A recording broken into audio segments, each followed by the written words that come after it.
اعوذ باللہ من الشیطان الرجیم، آیت نمبر 195 کر رہے تھے۔ تو اللہ سبحانہ وتعالیٰ نے فرمایا کہ ایسے بت جو تم نے گھر رکھے ہیں، ان کو جو کچھ تم نے دیا ہوا ہے،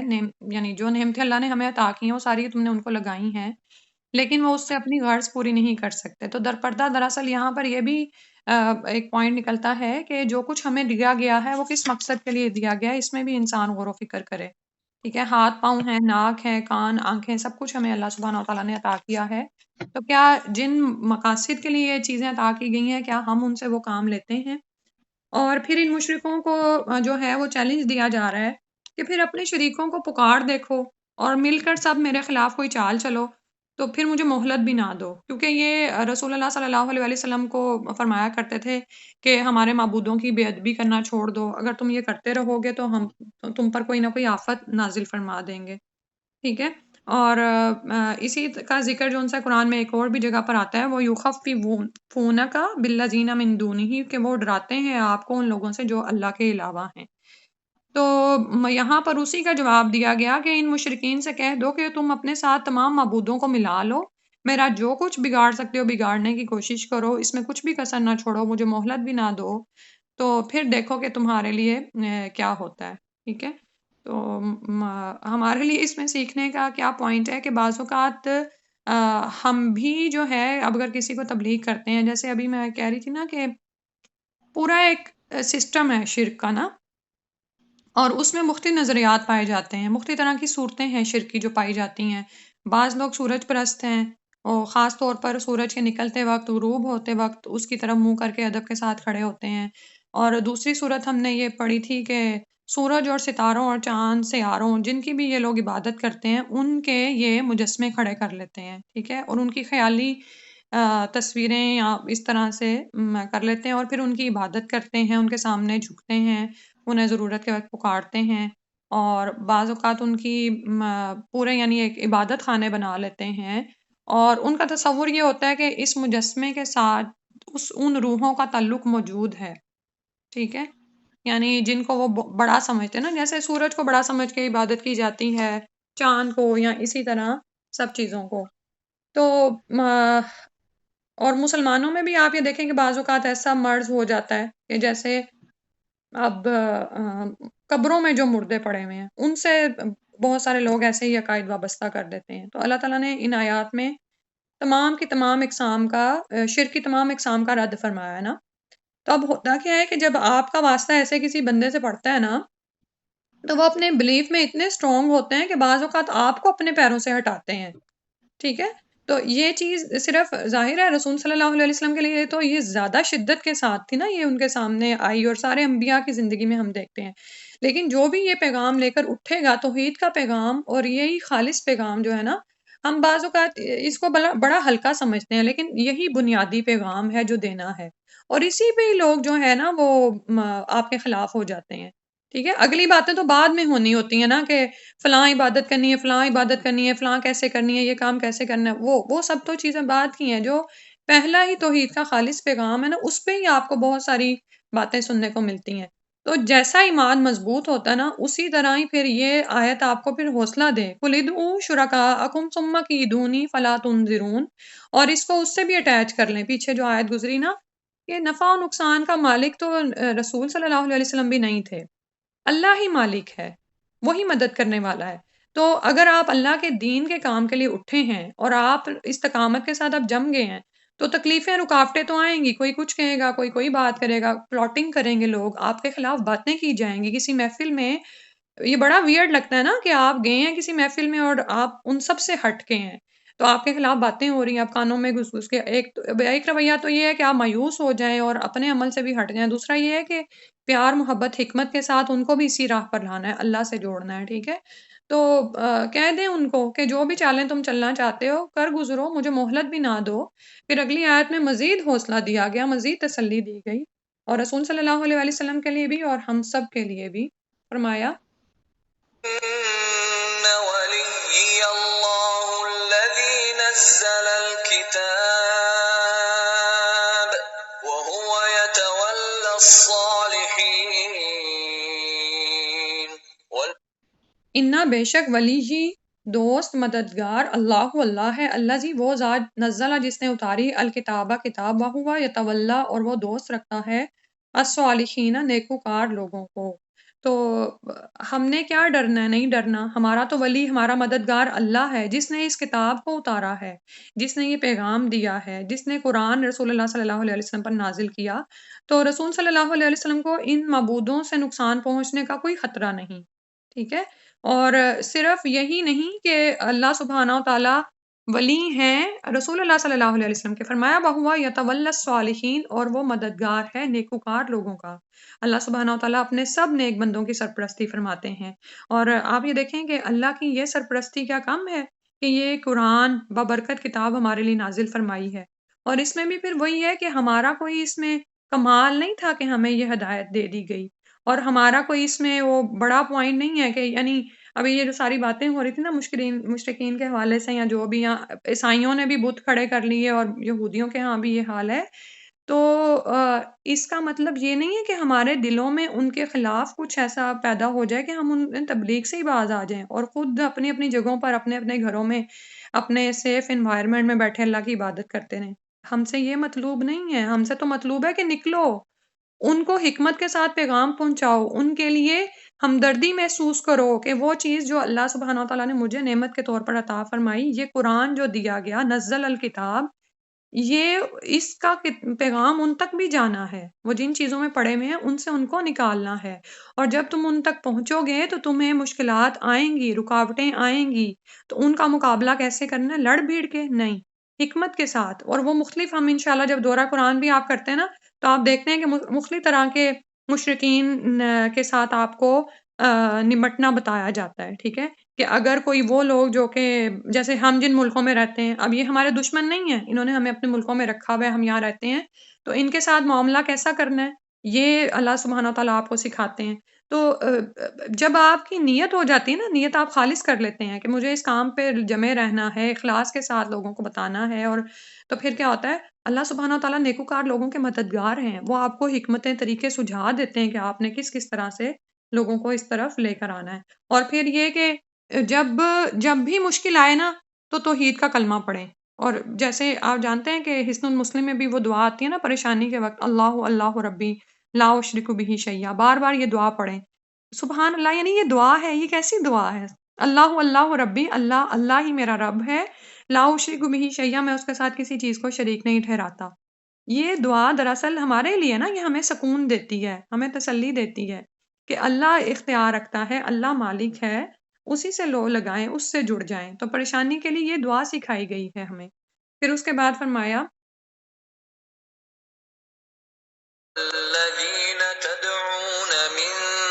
دونه لا يستطيعون نصركم ولا أنفسهم ينصرون وإن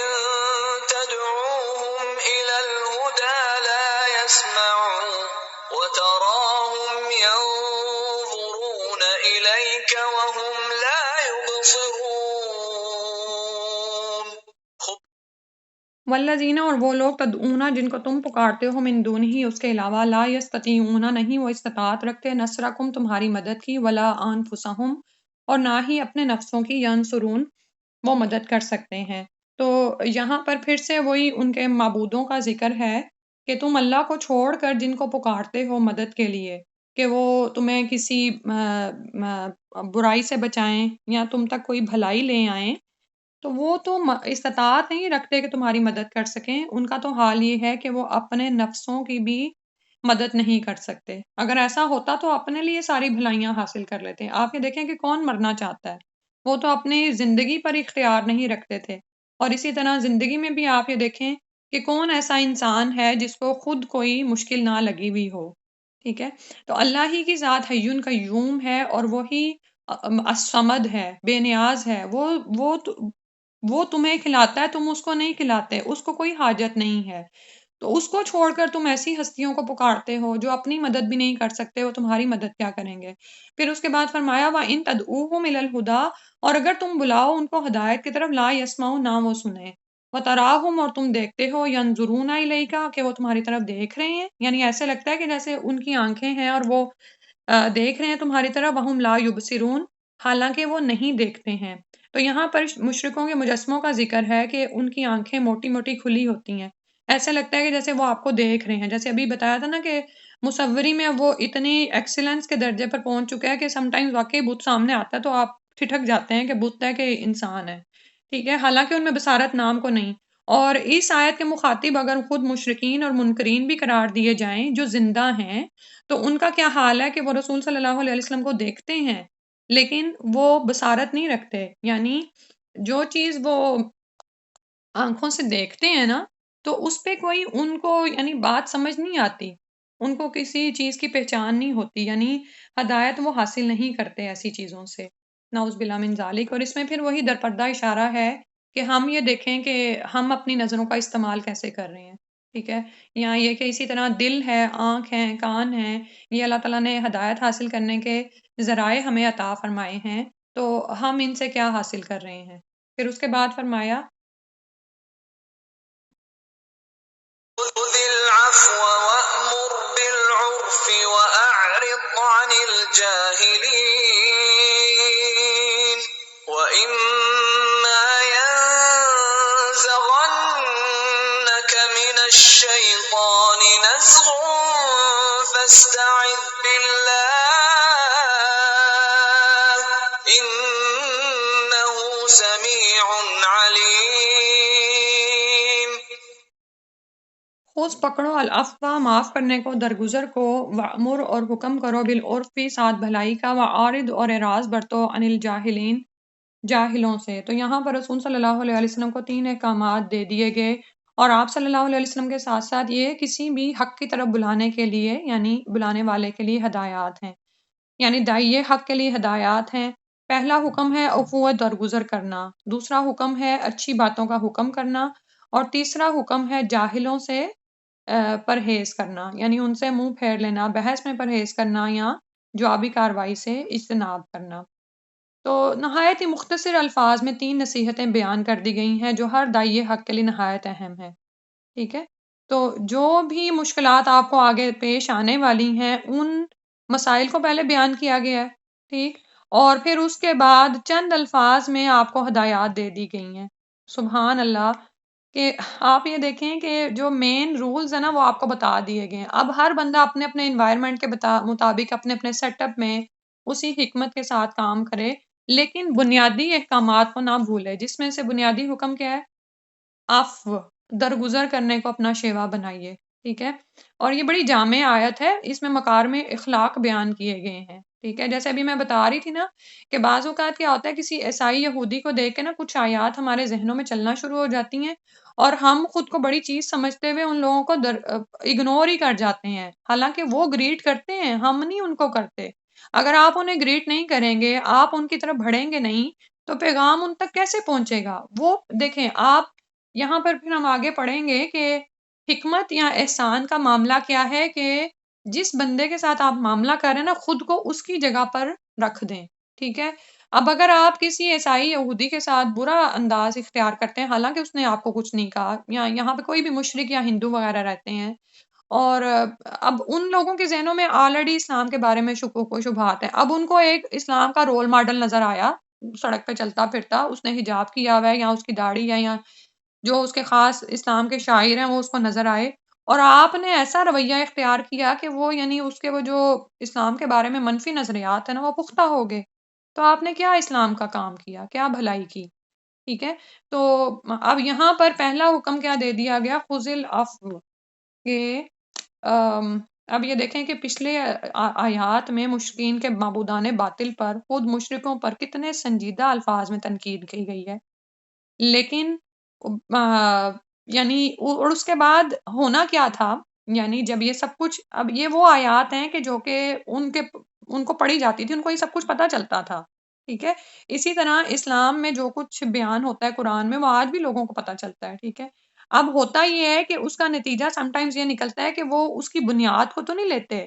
کہ توحید کی طرف بلایا جا رہا ہے، اس کا سبق کیا ہے اور اللہ کی طرف سے پیغامات ہیں، بلکہ جو باتیں ان کے تھوڑی بہت خلاف پڑتی ہیں نا، یہ شیطان انہیں اس بات میں الجھاتا ہے نا تو وہ ان کی وجہ سے آپ کے خلاف زہر اگلنا شروع ہو جاتے ہیں یا آپ کو برا بھلا کہنا شروع ہو جاتے ہیں، ٹھیک ہے؟ اب ہمیں کیا کیا گیا ہے؟ آپ نے درگزر کرنا ہے۔ بعض اوقات ایسا ہوتا ہے کچھ لوگوں کو، جیسے کچھ تو ایسے لوگ ہوتے ہیں نا کہ جو کہ بس دل میں شکوک و شبہات رکھتے ہیں اسلام کے خلاف، تو وہ آپ کا رویہ ان کے لیے اور بھی وہ جون سا ہے وہ، یعنی کہ کیا کہنا چاہیے کہ اور بھی اس کی تائید کرتا ہے، اور وہ کہتے ہیں ہاں مسلمان تو ایسے ہی ہوتے ہیں، ٹھیک ہے؟ بعض اوقات کچھ ایسے لوگوں سے آپ کا واسطہ پڑتا ہے جو کہ ڈائریکٹ آپ کے شاعر اسلام پر حملہ کرتے ہیں۔ وہ آپ کو داڑھی میں دیکھتے ہیں یا آپ کو نقاب کیے دیکھتے ہیں تو آپ کے ویسے ہی بولنا شروع ہو جاتے ہیں۔ اب آپ نے کیا کرنا ہے؟ درگزر کرنا ہے، حوصلہ برداشت سے کام لینا ہے، ٹھیک ہے؟ اور اگر وہ اشتعال انگیزی کرتے بھی ہیں تو آپ نے اپنے مزاج کو ٹھنڈا رکھنا ہے۔ کیوں رکھنا ہے؟ کیونکہ آپ تک اللہ کا پیغام آ گیا ہے، ذمہ داری آپ کی ہے۔ بالکل ایسے جیسے بچے بعض اوقات بات نہیں سنتے نا، تو کیسے ہم پیار سے ان کو اس طرف لاتے ہیں، کیونکہ ہمیں پتہ ہے کہ جو آپ ہمیں نظر آ رہا ہے وہ ان کو نظر نہیں آ رہا۔ بعض اوقات بچے کیا کرتے ہیں، کیوٹیز ہو جاتی ہیں دانتوں میں، لیکن سویٹس مانگے جاتے ہیں، اور پھر آپ کیا کرتے ہیں؟ مارتے ہیں ان کو، ڈانٹتے ہیں، قطع تعلق کر لیتے ہیں، آرام سے سمجھاتے ہیں نا، آہستہ آہستہ ان کو ان پوائنٹس پر لے کر آتے ہیں۔ اور پیچھے مقصد کیا ہوتا ہے کہ میں نے اس کے دانتوں کو جو ہے نقصان سے بچانا ہے، ٹھیک؟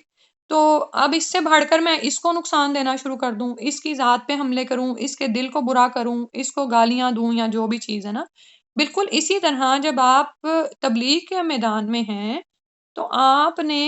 اصل مقصد پر نظر رکھنی ہے کہ میرا مقصد لوگوں کو اللہ سے جوڑنا ہے، وہ چاہے مسلمان ہے چاہے غیر مسلم ہے، دونوں کے لیے، کسی کو دعویٰ کرنی ہے کسی کو تبلیغ کرنی ہے، اس کو دین کی طرف لے کر آنا ہے، ٹھیک ہے؟ تو اب آپ اس کی کڑوی کسیلی سنیں گے اور جتنی حد تک ممکن ہوگا نا اسلام کے امیج کو نقصان نہ پہنچنے دیں۔ سمجھ آ رہی بات کی؟ یعنی بعض اوقات ایسا ہوتا ہے کہ آپ اپنے اندر اتنے گٹس نہیں پاتے کہ آپ اوپنلی کہہ دیں کہ بھئی تم لوگ مشرک ہو، بتوں کی عبادت گناہ ہے، یہ فلاں ہے اور یہ وہ ہے، اور ایک اللہ کی عبادت کی طرف آ جاؤ۔ لیکن آپ اپنے امیج سے تو کچھ پیغام پہنچا سکتے ہیں نا۔ آپ یہ دیکھیں کہ اس دن میں سن رہی تھی کہ یہ حجاب ایک ایسی چیز ہے کہ نیچے سے آپ جو بھی بنے ہوئے ہیں، خالی حجاب اس بات کی پہچان ہے کہ آپ اللہ کی وحدانیت پر ایمان لاتے ہیں۔ میں اتنی حیران ہوئی کہ اچھا، سبحان اللہ، یعنی یہ کتنا بڑا امیج ہے نا۔ اب اس امیج کے ساتھ آپ نکل رہے ہیں تو آپ تو چلتی پھرتی تبلیغ ہیں، ٹھیک؟ تو اب آپ نے اخلاق میں بگاڑ نہیں آنے دینا تاکہ اصل مقصد کو نقصان نہ پہنچائے۔ اور رسول صلی اللہ علیہ وسلم میں یہ صرف بدرجہ اتم موجود تھی۔ آپ صلی اللہ علیہ وسلم کے لیے کیا فرمایا گیا تھا؟ فَبِمَا رَحْمَةٍ مِّنَ اللَّهِ لِنْتَ لَهُمْ، کہ آپ اس وجہ سے کہ اللہ تعالیٰ کی طرف سے رحمت ہے تو آپ ان کے لیے نرم ہیں، نرمی کا رویہ اختیار کرنا ہے، تحمل کا رویہ اختیار کرنا ہے، ٹھیک ہے؟ اور اس کے مختلف مفہوم بھی پیش کیے گئے ہیں، جیسے خذ العفو سے مراد یہ ہے کہ قطع رحمی کرنے والوں کے ساتھ صلح رحمی کرنی ہے، گناہوں سے درگزر کرنا ہے۔ یہ دیکھتے جائیں، لکھتے جائیں چاہے کہ کیا یہ چیزیں ہمارے اندر ہیں، ہم لوگوں کے گناہوں سے درگزر کرتے ہیں کہ ان کے گناہوں پر ہماری نظر ہوتی ہے، اپنے ہمیں نظر نہیں آتے۔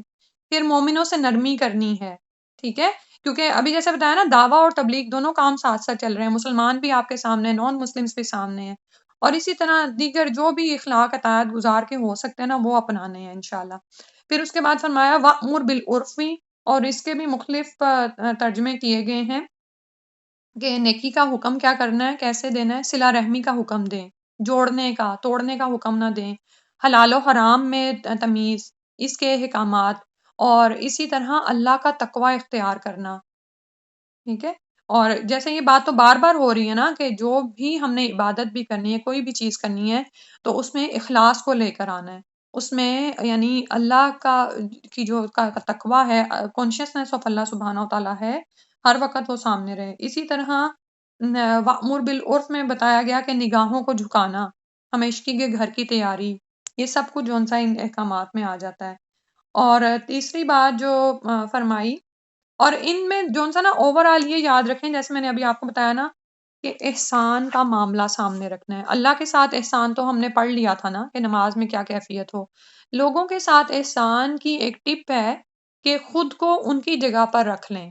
بچوں کے ساتھ معاملہ کریں، اپنے بچپن کو یاد کر لیں۔ اسٹوڈنٹس کے ساتھ معاملہ کریں، اپنے طالب علمی کے دور کو یاد کر لیں۔ آپ کیا کرتے تھے؟ آپ کیا سوچتے تھے؟ آپ کیا چاہتے تھے؟ آپ کس طرح راہ پر آتے تھے؟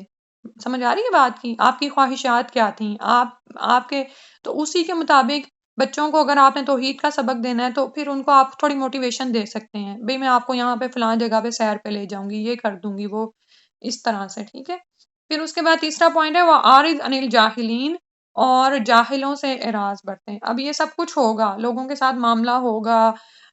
آپ نے سب کچھ کرنا ہے، لیکن لوگ آپ کے سامنے پھر ضروری نہیں ہے فوراً بات مان جائیں آپ کی، وہ جہالت برتیں گے، وہ آپ ان کے سامنے کھڑے ہو سکتے ہیں، ڈٹ سکتے ہیں، بچے ہی کرتے ہیں نا بعض اوقات، سب کچھ ہوگا۔ اب کیا کرنا ہے؟ جاہلوں سے اعراض برتنا ہے۔ یہاں پر جاہلوں سے مراد یہ نہیں ہے کہ ان کو پڑھنا لکھنا نہیں آتا، مطلب یہ ہے کہ جو بحثوں میں پڑ جاتے ہیں، جو آپ کو طرح طرح کی سناتے ہیں، پھر آگے سے آگے وہ اس کے یعنی فلسفیانہ مشگافیوں کے راستے کھولتے ہیں، تو ان سے کیا کرنا ہے؟ اعراض کر دینا، ٹھیک ہے۔ اور اعراض میں بھی کیا ہے کہ مختلف اس کے مفہوم کیے گئے ہیں کہ علم کے ساتھ وابستہ ہونے کی ترغیب، ظلم سے روگردانی کرنی ہے، ٹھیک ہے، احمق لوگوں سے جھگڑے سے بچنے کی تلقین کرنی ہے، ٹھیک ہے، یعنی ان سے جھگڑنے نہیں، کھڑے ہو جانا۔ مثال کے طور پر آپ کسی مال میں گئے ہیں، آپ سے چاہے غلطی ہو گئی ہے، آپ کے بیگ کسی کو لگ گیا ہے، کسی کو آپ نے ہٹ کر دیا، کوئی کچھ ہو گیا ہے، اب ایک رویہ ہوتا ہے کہ ہم کہتے ہیں وہیں پہ سب حساب پورا کر رہے ہیں، نہیں، اس بات کو مت بھولیں کہ آپ نے حجاب لیا ہوا ہے، آپ مسلمان کا امیج پیش کر رہے ہیں، کچھ کریں وہاں پر ایسا کہ اسلام بدنام نہ ہو، ٹھیک ہے۔ تو عارض عن الجاہلین، اسی طرح اس کا ایک ترجمہ یہ بھی کیا گیا، یعنی مفہوم یہ بھی پیش کیا گیا کہ جاہل مالدار لوگوں کی برابری سے بچیں۔ جیسے ابھی مال ہی کی بات ہو رہی، مال میں آپ جائیں گے، آپ دیکھیں گے لوگوں نے طرح طرح کے سامان سے اپنی ٹرالیز بھر لی ہیں، اپنے گھروں کو خوبصورت بنا لی ہے، آپ نے ان سب چیزوں میں ان کی پیروی نہیں کرنی، ٹھیک ہے۔ جاہلوں سے اعراض کا طریقہ یہ بھی ہے، بحثوں میں الجھائیں تو ان کو السلام علیکم کہہ دیں، پلٹ آئیں وہاں سے۔ اور ان سے اعراض کا ایک طریقہ یہ بھی ہے کہ ان چیزوں میں نہ پڑے جن میں وہ پڑے ہوئے ہیں، اپنی راہ کھوٹی نہ کریں، ٹھیک ہے، اپنے خود جو ہیں وہ آپ راہ پر رہیں۔ پھر اس کے بعد اگلی آیت میں فرمایا وَإِمَّا يَنزَغَنَّكَ، اور اگر وسوسہ آئے تجھ کو من الشیطانی، شیطان کی طرف سے، نزغن کوئی وسوسہ، فاستعیذ، تو پناہ پکڑو، باللہ، ساتھ اللہ کی، یعنی پناہ طلب کرو۔ استعاذہ میں بھی وہی ہے، باب استفعال سے ہے، اعوذ میں بھی جو ہوتا ہے نا کہ یعنی آپ اللہ سے اس کی پناہ مانگے کہ اللہ تعالیٰ آپ کو اپنی پناہ میں لے لے۔ انہو، بے شک وہ، سمیع، خوب سننے والا، علیم، خوب جاننے والا ہے۔ اب یہ جو پیچھے ساری باتیں بتائی گئی ہیں یہ ہوگا، اور چونکہ ہم فرشتے تو ہیں نہیں اور ہمارے تو شیطان لگا ہوا ہے، نفس کی رکاوٹیں بھی ہیں، تو یہ ہوگا کہ جب تم کہیں جاؤ گے تو شیطان وسوسہ ڈالے گا، ٹھیک ہے، کسی وقت کوئی اعتراض کرنے والا کوئی اعتراض کرے گا تو آپ ہو سکتا ہے اس کی شرارتوں پر اشتعال میں آئیں، تو سوچ لیں کہ یہ شیطان کا ابھارنا ہے، شیطان کی انگیخت ہے، کیونکہ وہ تو چاہتا ہی یہ ہے کہ دعوت حق کے راستے میں مختلف طرح کی رکاوٹیں کھڑی کر دے، تو اسی وقت شیطان مردود سے اللہ تعالیٰ کی پناہ میں آ جائیں، ٹھیک ہے، کہ وہ آپ کو بے قابو ہونے سے بچا لے۔ اور اللہ سبحانہ و تعالیٰ کیا ہے؟ سمیع علیم ہے، بے شک وہ خوب سننے والا ہے، خوب جاننے والا ہے۔ آپ اس کو پکاریں گے وہ کیوں نہیں سنے گا؟ آپ کی پکار سنے گا، وہ علم رکھتا ہے کہ تم اس کی راہ میں نکلے ہوئے، تمہاری مدد کرے گا، ٹھیک ہے، وہ آپ سے ایسے خیالات کو دور کر دے گا۔ اور پھر ان تمام وسوسے آتے ہیں، کوئی بھی کام آپ جب شروع کرتے ہیں نا، قرآن ہی کا کام ہے نا، جو اب آپ نے آگے بھی دورہ قرآن شروع کرنا ہے، کتنی دفعہ وسوسے آئیں گے، تمہیں یہ سب کچھ تو آتا ہے، تم اتنی دفعہ پڑھ چکی ہو، کیا کرنا ہے، چلو سو جاؤ، روزہ رکھا ہوا ہے، تم اتنی تھکی ہوئی ہو، بہت کچھ ہوگا، تو اس کو بالکل ہٹائیں، اور دعا اس وقت دعا بھی پڑھ دیں جب وہ ہٹ جائے نا وسوسہ، تو وہ دعا سکھائی گئی، الحمدللہ الذی رد کیدہ الی الوسوسہ، کہ تمام شکر اس اللہ کے لیے جس نے رد کر دیا اس کی چال کو وسوسے تک، یعنی وسوسہ تو آئے گا لیکن اب کیا کرنا ہے؟ اللہ کی پناہ میں آ جائیں، ٹھیک ہے۔ اور پھر کیا ہوتا ہے اس کے بعد آگے یہی مضمون چل رہا ہے، إن الذين اتقوا إذا مسهم طائف من الشيطان تذكروا فإذا هم مبصرون وإخوانهم يمدونهم في الغي ثم لا يقصرون ان الذین بے شک وہ لوگ اتقوا جنہوں نے تقوی اختیار کیا، اذا مسہم جب چھوتی ہے ان کو طائف کوئی خیال، طائف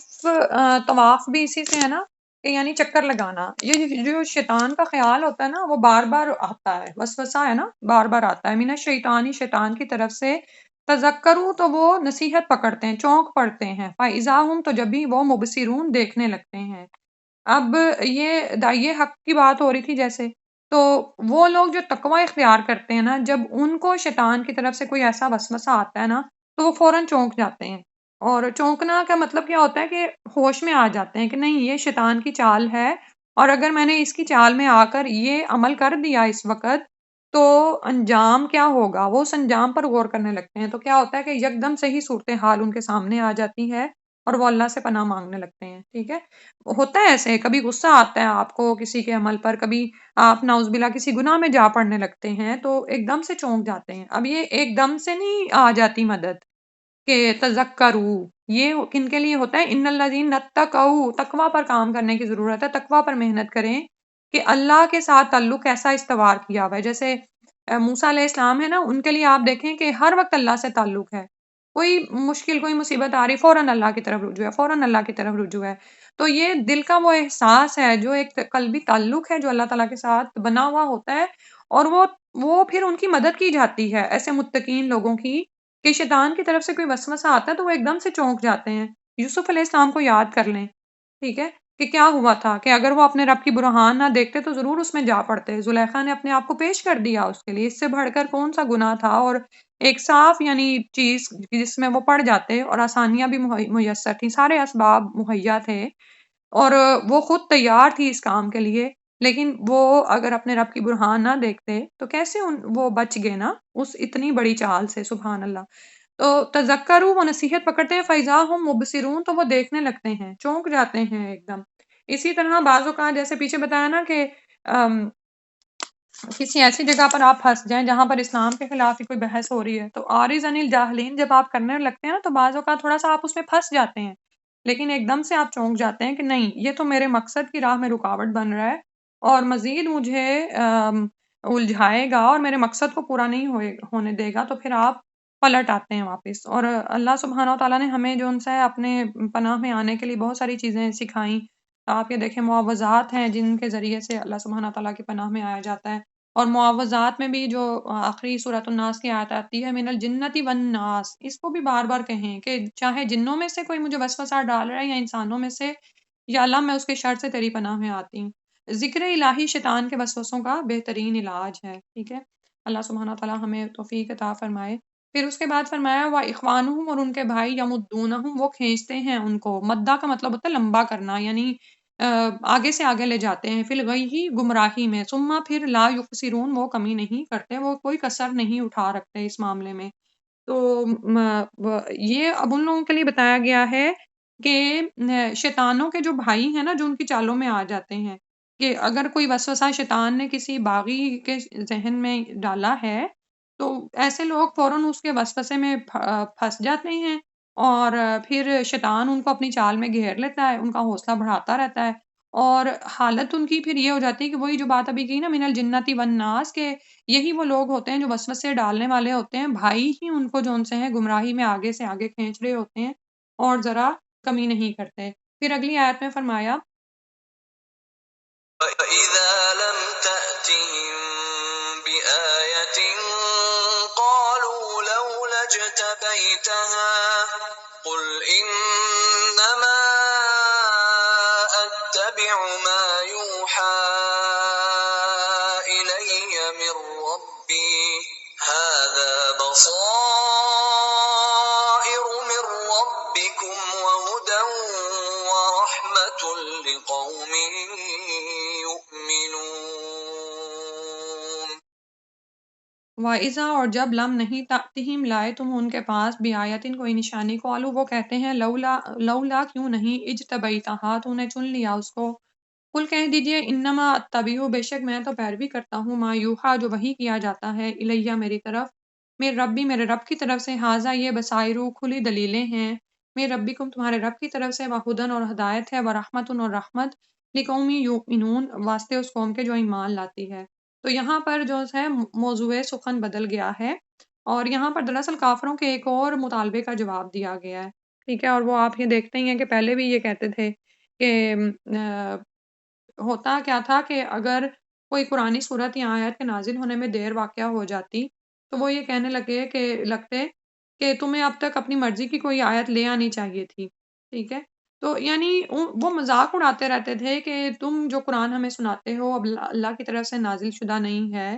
تمہارا اپنا ہی تصنیف شدہ ہے، ٹھیک ہے، کہ جب تم ان کے پاس کوئی نشانی نہیں لاتے تو وہ کہتے کہ تو نے کیوں نہیں چن لیا اس کو، یعنی اپنی مرضی سے کوئی آیت کیوں نہیں لے آئے۔ تو اور اگر یہاں پر آیت کا ترجمہ نشانی کے معنوں میں لیا جائے تو یہ بھی ہم جانتے ہیں کہ بار بار وہ کہتے تھے کہ ہمیں کوئی حصی نشانی دکھاؤ، جیسے پہلے انبیاء پر اتری تھی، ٹھیک ہے، کہ ہم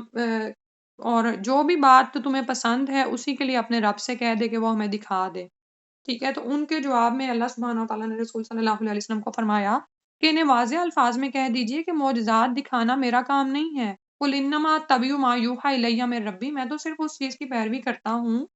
جو میری طرف میرے رب نے اتارا ہے، اور میں خود بھی پیروی کرتا ہوں، تمہیں بھی اس کی طرف ہی دعوت دے رہا ہوں۔ ھذا بصائر من ربکم، یہ کھلی کھلی نشانیاں ہیں، دلیلیں ہیں تمہارے رب کی طرف سے، اور دلیل مانگتے ہو، نشانی مانگتے ہو، اس سے بڑھ کر کیا دلیل ہوگی؟ قرآن سے بڑھ کر یہ قرآن جو ہے دلوں کے لیے بمنزلہ بصیرت ہے، بصائر آ رہا ہے نا کہ کھلی کھلی واضح دلیلیں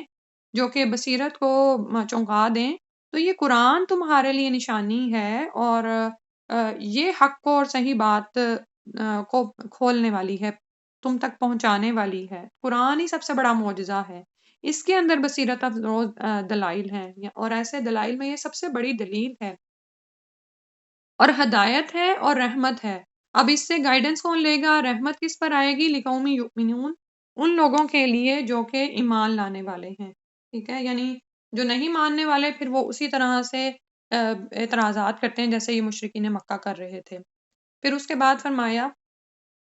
وَإِذَا قُرِئَ الْقُرْآنُ فَاسْتَمِعُوا لَهُ وَأَنصِتُوا لَعَلَّكُمْ تُرْحَمُونَ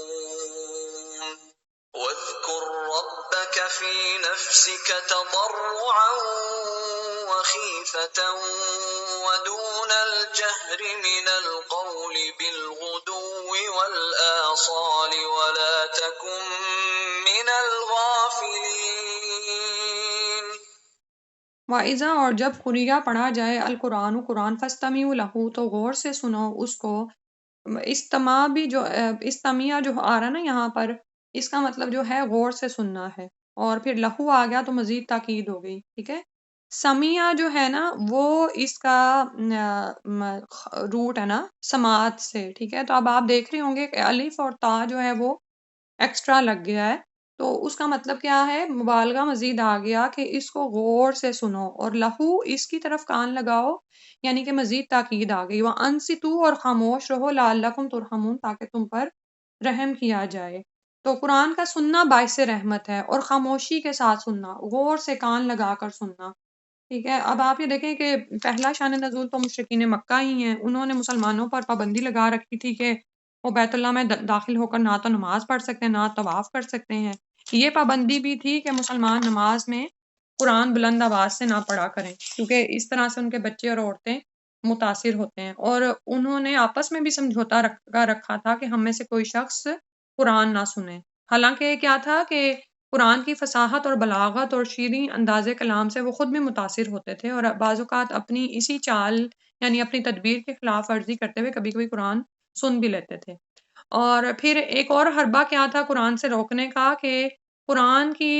دعوت، یعنی جب قرآن کی تلاوت ہو رہی ہوتی تھی، جہاں قرآن پڑھا ہو جا رہا ہوتا تو وہاں پر خوب شور و گل کیا جاتا تھا تاکہ قرآن کی آواز کسی کے کانوں میں نہ پڑے، اور رسول صلی اللہ علیہ وسلم اپنے مشن میں کامیاب نہ ہو سکیں۔ تو اب یہاں پر اللہ سبحانہ و تعالیٰ نے فرمایا کہ اس روش کو چھوڑو، ذرا غور سے سنو کہ اس میں کیا تعلیم دی جا رہی ہے، اور جب تم ایسا کرو گے تو تم تو اس رحمت کا حصہ بن جاؤ گے جو ایمان لانے والوں کو نصیب ہو چکی ہے، ٹھیک ہے، تو دیکھیں آپ کہاں پر مخالفین کی دشمنانہ سرگرمیاں ہیں، اور اس کے مقابل کتنا خوبصورت دل نشین انداز تبلیغ ہے جو کہ ہمیں سکھایا جا رہا ہے۔ اس سے داعیے حق کو بہت سے سبق مل سکتے ہیں۔ اب اس کی روشنی میں ہم اپنا کردار دیکھیں کہ ہم قرآن کو کس طرح سے لیتے ہیں۔ پہلی بات تو یہ کہ ہم قرآن کو کیسے سنتے ہیں۔ بعض اوقات کتنی دفعہ ہی ہم بے ادبی کر جاتے ہیں، لوگ سننا نہیں چاہ رہے ہوتے ہیں، ہم لگا دیتے ہیں۔ یہ بھی غلط ہے نا کہ ابھی ان کو قرآن کا ادب احترام نہیں ہے اور آپ نے بس اس کو آن کر دیا ہے۔ بعض اوقات خود ہم آن کر کے سنتے نہیں ہیں، ادھر ادھر کاموں میں لگ جاتے ہیں۔ اور پھر اگر کوئی قرآن پڑھ رہا ہے یا تو پھر کیا کرنا ہے، انصتو، خاموش رہو، سنو تو صحیح قرآن کیا کہہ رہا ہے۔ یہ دلوں پہ اثر کرتا ہے، ترجمہ نہیں بھی سمجھ آتا نا تو اس کو سنیں، یہ دلوں کی خوراک ہے، دلوں کی غذا ہے، آپ کے دلوں کے لیے سکون ہے، باعث سکون ہے۔ لوگ ادھر ادھر سے سکون تلاش کرتے ہیں، اصل سکون تو یہاں پر ہے، تم پر رحم کیا جائے گا، تم رحمت کے حصے دار بن جاؤ گے۔ اور پھر اسی طرح سے جب لوگ اس کے خلاف اس طرح کا رویہ کر رہے ہوں تو ہمارا کیا عمل ہونا چاہیے کہ اللہ سبحانہ وتعالیٰ جیسے حکمت کے ساتھ ہمیں سکھا رہے ہیں ہم ویسا ہی رویہ رکھیں۔ پھر فرمایا وَاذْكُرْ، اور یاد کرو، ربا کا، اپنے رب کو، فی نفسی کا، اپنے نفس میں، تضرعاً، عاجزی کے ساتھ، وقیفہ اور خوف کے ساتھ، دون الجہری، اور بغیر اونچی آواز کے، من القولی، بات میں سے، بالغدوی، صبح کے وقت، والآصالی، اور شام کے وقت، ولا تکن من الغافلین، اور آپ غافلوں میں سے نہ ہو جائیں۔ تو اور دوسری بات کیا کی گئی کہ اپنے رب کا ذکر کرو اپنے دل میں بھی عاجزی کے ساتھ اور خوف کے ساتھ، اس کو چپ کے پکارو، خوف محسوس کرتے ہوئے، ودون الجہری من القولی، اور بغیر اونچی آواز کے، آہستہ آواز میں۔ تو یہاں پر جو حکم دیا گیا مسلم غیر مسلم سب کے لیے عام ہے، اور کہ جہاں پر قرآن پڑھا سنا جا رہا ہو وہاں پر اللہ تعالیٰ کی نعمتوں کا نزول پیدا ہوتا ہے۔ اور اس میں یہاں پر جو آ رہا ہے نا کہ اللہ کو تضرع اور خیفہ کے ساتھ پکارو، اس میں کچھ جو روایت آتی ہے وہ یہ بھی ہے کہ جہری نمازوں میں جب امام قرات کر رہا ہے تو مقتدی کو بھی بالخصوص سورہ الفاتحہ دل میں پڑھے، یا پھر کچھ علماء نے اس میں بھی کہا ہے کہ اس کے بعد وہ آگے تلاوت بھی کر سکتا ہے، ٹھیک ہے۔ اور یعنی ذکر الہی جو ہے پوشیدہ دلوں میں ہمارا چلتا رہنا چاہیے، ٹھیک ہے۔ اور نمازوں کے علاوہ دل میں غور و فکر کرنے رہنا، آ، یعنی یہ جو آ رہا ہے نا خیفہ، تضرع، یعنی آپ یہ دیکھیں کہ یہ ظاہر نہیں ہے، فی نفسی کا ہے نا، نفس میں ہے، تضرع کے ساتھ ہے، چپکے ہے، اور دون الجہری من القول بالغدو، ٹھیک ہے، کہ یعنی اونچی آواز میں نہیں ہے، دل میں غور و فکر ہو رہا ہے۔ جیسے کائنات کی نشانیوں کو آپ دیکھیں، دل میں ہی آپ کے ایک دم سے وہ اللہ کی عظمت اور اس کی قدرت پر جو ہے سبحان اللہ، اور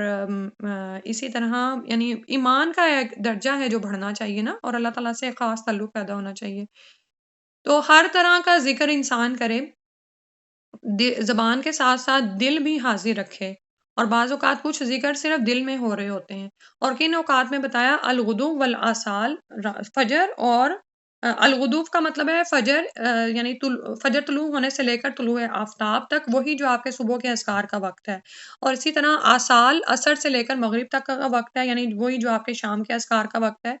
تو جیسے پہلے بھی ذکر ہو چکا ہے کہ یہی اوقات ہیں صبح و شام کے اذکار کے۔ بعض اوقات ایسا ہوتا ہے کہ مصروفیت کی بنا پر ہم نہیں کر پاتے ہیں تو آپ چلیں سورج نکلنے کے بعد کر لیں، یا مغرب کے بعد، یعنی اپنا جو روزمرہ کی روٹین ہے نا وہ ہم پوری کر لیں، لیکن جو خاص حفاظت کے اذکار ہیں وہ انہی اوقات میں کیے جائیں تو وہ اس سے حاصل ہوتے ہیں، ادروائز وہ صرف وظیفہ رہ جاتے ہیں، یہ بات یاد رکھیں، ٹھیک ہے۔ اور بس اللہ تعالیٰ سے دعا ہے کہ ہم نہ بھولیں اللہ کی اطاعت کو، اس کے اوامر نواہی کو نہ بھولیں، ذکر کے آداب یاد رکھیں، ولا تکن من الغافلین، اور غافلوں میں سے نہ ہو، ٹھیک ہے۔ اب غفلت کیا ہے کہ جو کہ قلت احتیاط کی وجہ سے لاحق ہوتی ہے، جیسے ابھی بتایا نا کہ صبح و شام کے اذکار کا ایک وقت ہے، اس میں ہم کریں، نہ بھولیں اپنے رب کو، اور غفلت سے بچیں انشاءاللہ۔ پھر اگلی آیت میں فرمایا إن الذين عند ربك لا يستكبرون عن عبادته ويسبحونه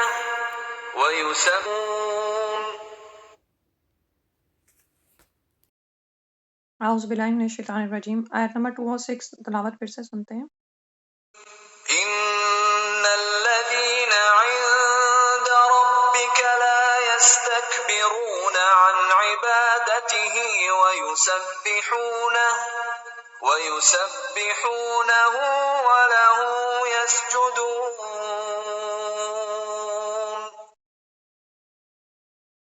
تو پچھلی آیت میں ہم نے پڑھا کہ اللہ سبحانہ و تعالیٰ کا ذکر کیا جائے، اور یہ وہاں پر جو آ رہا تھا نا وَلَا تَکُن مِّنَ الْغَافِلِينَ، اور غافلوں میں سے نہ ہو جاؤ، تو ذکر الہی بھی دراصل غفلت کا علاج ہے، ٹھیک ہے؟ جیسے ابھی یہ بات ہو رہی تھی نا کہ بعض اوقات شیطان کی رکاوٹیں اور وہ سب کچھ اتنا زیادہ ہوتا ہے کہ ہم بہت زیادہ سست ہو رہے ہوتے ہیں، تو اس وقت بھی ذکر الہی کرنا شروع کر دیا کریں، یعنی اٹھ کر اگر وضو بھی نہیں ہو رہا ہے، رات کو بعض اوقات ایسے ہوتا ہے تہجد کی نیت ہوتی ہے لیکن نہیں اٹھا جا رہا ہے، تو ذکر الہی شروع کر دیں، ٹھیک ہے؟ تو وہ غفلت کو ہٹاتی ہے دلوں سے ہمارے نا، انشاءاللہ۔ آگے رمضان میں بھی ضرور یہ چیزیں ہم نے پکڑ کے رکھنی ہے، جیسے کل بھی ہم بات کر رہے تھے نا کہ سستی آتی ہے، غفلت آتی ہے، لیکن اس کا علاج ہے کہ ہم خود کو شعوری طور پر متوجہ رکھیں، ٹھیک ہے؟ اور بار بار اعوذ باللہ السمیع العلیم من الشیطان الرجیم من نفخی ونفثی وہمزی، مختلف طرح کی دعائیں پڑھنا، اللہ تعالیٰ سے ایک تعلق برقرار رکھنا، ٹھیک ہے؟ تو آپ دیکھتے ہیں کہ آپ پھر انرجی حاصل کرتے ہیں۔ تو یہاں فرمایا ان الذین عند ربک، بے شک وہ لوگ جو تیرے رب کے ہیں، تیرے رب کے ہاں ہیں، لا یستکبرون، وہ تکبر نہیں کرتے۔ استکبار کا مطلب ہوتا ہے، یہ بھی باب استفعال سے ہے کہ بڑائی طلب کرنا، بڑائی چاہنا کہ میں بہت بڑا ہوں، ان عبادتی ہی، اس کی عبادت سے، وَيُسَبِّحُونَهُ، اور وہ اس کی تسبیح بیان کرتے ہیں، وَلَهُ يَسْجُدُونَ، اور وہ سجدہ کرتے رہتے ہیں، ٹھیک ہے؟ آیت سجدہ تلاوت ہوئی ہیں، اس میں یہ ہے کہ جہاں پر بھی آپ ہیں آپ سجدے میں جھک سکتے ہیں، اور وہی دعا ہے کہ سجد وجہی للذی خلقہ وصورہ وشق سمعہ وبصرہ بحولہ وقوتہ فتبارک اللہ احسن الخالقین۔ 3 دفعہ یہ پڑھی جاتی ہے، اور اس کی دو طرح سے روایت ہوتی ہے، میں نے ایک پڑھ دی ہے۔ تو اللہ کے ہاں جو فرشتے ہیں، یعنی وہ اللہ کے پاس ہیں، اس کے قرب کے باوجود وہ متکبر نہیں ہیں، اس کی عبادت سے تکبر نہیں کرتے، یعنی وہ خود بڑے نہیں بنتے ہیں، اس کے آگے اللہ کے آگے جھکنے میں ان کو کوئی عار نہیں ہے، اللہ تعالیٰ کے احکامات کو ماننے میں ان کو کوئی عار نہیں ہے، وہ اس کی تسبیح کرتے رہتے ہیں اور اسی کے لیے سجدہ کرتے ہیں۔ تو آپ یہ دیکھیں کہ توحید کا سبق اس سورہ میں دیا گیا، اور اختتام بھی توحید پر ہو رہا ہے کہ اپنے رب کے سامنے جھک جاؤ، عبادت کا اعلیٰ ترین مقام ہی اپنے رب کے سامنے جھکنا ہے، اور پھر شکر کا مقام بھی سجدہ ہے۔ تو یہ یہاں پر آیت سجدہ تلاوت ہوئی ہے، اور یہ پہلا سجدہ تلاوت ہے جو یہاں پر آتا ہے، اور سجدہ شکر بھی ہم پر جیسے واجب ہے، اللہ سبحانہ و تعالیٰ سے دعا ہے کہ اس کو ہم سے قبول فرما لیں، اور جو رہ گیا ہے وہ بھی مکمل کرنے کی توفیق عطا فرما دیں۔ اور سجدے کے بارے میں آتا ہے، سیدنا ابو ہریرہ رضی اللہ عنہ کہتے ہیں کہ آپ صلی اللہ علیہ وسلم نے فرمایا جب ابن آدم سجدہ کی آیت پڑھتا ہے اور سجدہ کرتا ہے تو شیطان روتے ہوئے علیحدہ ہو جاتا ہے اور کہتا ہے میری بربادی۔ ابن آدم کو سجدے کا حکم ملا تو اس نے سجدہ کیا اور اس کے لیے جنت ہے، اور مجھے حکم ملا تو میں نے انکار کیا اور میرے لیے دوزخ ہے۔ اور یہاں پر جو سجدہ آیا ہے، امام ابو حنیفہ اس سجدے کو واجب گردانتے ہیں، باقی علماء اس کو، یعنی باقی امام جو ہیں وہ اس کو سنت کہتے ہیں، ٹھیک ہے؟ فتح مکہ کے موقع پر سب نے کیا تھا، اور جو سواری پر تھے انہوں نے سواری پر کیا، ٹھیک ہے؟ اور آپ جانتے ہیں نا کہ قرآن کریم میں 14 مقامات ایسے ہیں جہاں پر آیات سجدہ آئی ہیں۔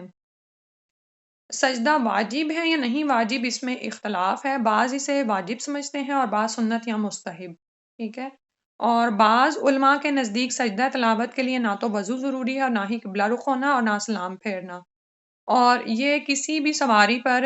صرف سر جھکانے سے بھی ادا ہو جاتا ہے، ٹھیک ہے؟ لیکن مستحب یہی ہے کہ سجدہ تلاوت انہی آداب کے ساتھ بجا لایا جائے جیسا کہ نماز میں سجدہ کیا جاتا ہے، یعنی باوضو اور قبلہ رخ ہو کر ادا کیا جائے۔ جیسے کہ آپ آگے تراویح آ رہی ہیں تو جب وہ امام صاحب بتاتے ہیں کہ اب سجدہ تلاوت ہوگا تو اللہ اکبر کہتے ہوئے پھر سجدے میں جاتے ہیں، اور اللہ اکبر کہتے ہوئے ہی اٹھتے ہیں، لیکن اگر آپ گھر میں سجدہ تلاوت کر رہے ہیں تو اللہ اکبر کہتے ہوئے سجدے میں جائیں گے لیکن اٹھیں گے بغیر اس کے تکبیر کے، اور اسی طرح اس میں آپ کو میں نے بتا دی ہے کہ مستحب یہی ہے کہ آپ سجدہ تلاوت کو باقاعدہ آداب کے ساتھ بجا لائیں، لیکن بعض اوقات یہ جو چیزیں نا کہ بغیر وضو کے اور بغیر قبلہ رخ ہوئے بھی سجدہ تلاوت کیا جا سکتا ہے، یہ ہماری ہی آسانی کے لیے نا، بعض اوقات آپ سواری پہ ہوتے ہیں، بعض اوقات آپ کہیں ہیں، اب آپ کنفیوژن میں پڑ جاتے ہیں سجدہ کرنا ہے کہ نہیں کرنا۔ بھئی سجدہ تو وہ چیز ہے نا جس کے لیے ابھی میں نے سیدنا ابو ہریرہ کی روایت پڑھی ہے کہ شیطان اس پر روتا ہے، تو آپ کر دیں اور وہ دعا پڑھ دیں، اور دعا یاد بھی ہونی چاہیے، ظاہر ہے پھر ہی ہم انشاءاللہ پڑھیں گے۔ اور فرشتوں کے لیے فرمایا کہ فرشتے اللہ سبحانہ و تعالیٰ کے حضور جھکتے ہیں، ہر وقت اس کی تسبیح و تقدیس میں لگے رہتے ہیں۔ تو ہمیں بھی کیا ہے کہ ملائکہ مقربین کے حال کے مطابق ہو جائیں۔ ظاہر ہے ہم فرشتے ہو تو نہیں سکتے، لیکن اپنی سی کوشش کر سکتے ہیں۔ الحمدللہ سورہ اعراف مکمل ہو گئی۔ سبحانک اللہم و بحمدک نشہد ان لا الہ الا انت نستغفرک و نتوب الیک۔ ربنا تقبل منا انک انت السمیع العلیم وتب علینا انک انت التواب الرحیم۔ یا اللہ یا رب العالمین، اس کو ہم سے قبول فرما لیں اور اس کو ہمارے لیے بہترین توشہ آخرت بنا دیں۔ یا اللہ یا رب العالمین، جو غلطی ہوئی ہے اس کو معاف فرما دیں، اور جو کچھ اس میں ہم نے اچھا کیا وہ تیری ہی دی ہوئی توفیق سے ہوا، اس کو قبول و مقبول فرما لیں۔ یا اللہ یا رب العالمین، ان ہمارے ماں باپ کے درجات بلند فرما دیں۔ یا اللہ جو مسلمان گزر چکے ہیں ان کی مغفرت فرما دیں۔ یا اللہ پاک ہمیں ایمان، عافیت، سلامتی کے ساتھ زندہ رکھنا اور ایمان پر ہی ہمارا خاتمہ فرمانا۔ یا اللہ ہمیں جنت الفردوس کے اعلیٰ درجات عطا فرما دیں اور جہنم سے بچا لیں۔ آمین ثم آمین۔ السلام علیکم ورحمۃ اللہ۔